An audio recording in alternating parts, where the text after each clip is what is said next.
I recently posted on Reddit, should Netflix's One Piece be more anime, which is my previous video. And Reddit right away started blasting me. Here is the first comment, which actually has a reasonable tone, I'll give it to them, but the content is wrong. I feel like when people refer to more anime, they generally mean more over-the-top antics, and they say, no, making it more anime would be a mistake. That sentiment, I think, comes from PTSD, going way, way back to Dragon Ball Evolution, where every time you say live-action anime, people imagine this corridor video, right? My spinner's razor sharp!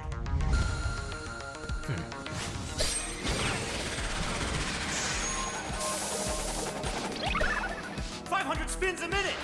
Or maybe this part here. This competition's all about speed. And I've been practicing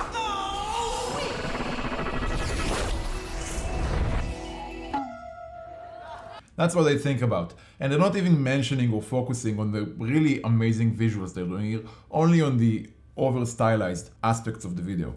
And that's a mistake, because that's not how live-action anime should be.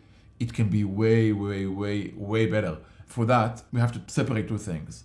One, there's the visual aspect, which is everyone is focusing on, it's how it looks. Second, there's the very, very important storytelling techniques. And that's what I talked about in my video that you should watch, by the way. So before I move to talking about story, I just want to show you a tiny bit of very, very, very good visual live action anime. This is the best shot out of UALA episode 0 of the amazing Chris Cohen. There we go. Let's see that again.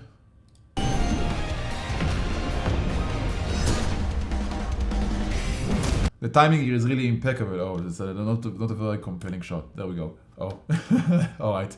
This is really really well done. It's really, the timings are incredible. They're impeccable. If you do that on the scale, something like the One Piece live action, you can get amazing results, even with the visuals. And it won't look like they jumped the shark like in anime spinners, which is fidget spinners, which is on purpose jumping the shark.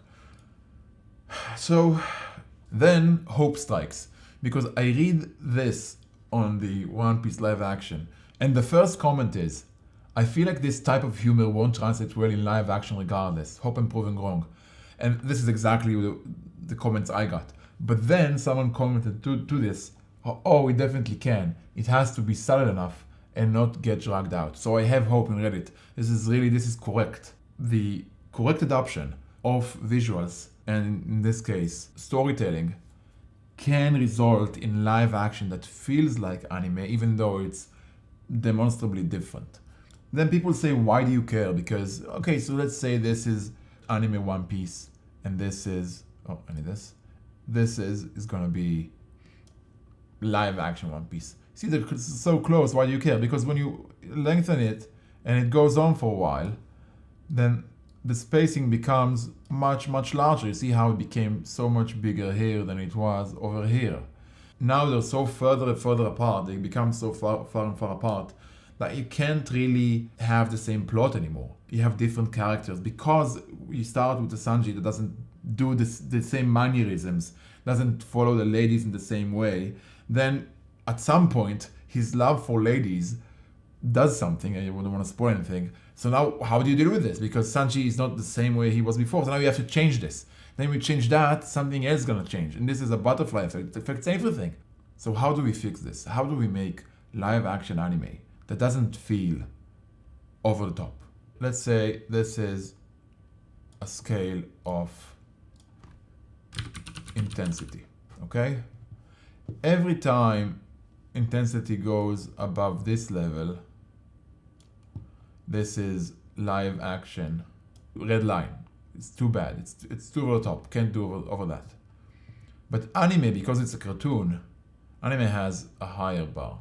Anime Sanji's nosebleed is something here.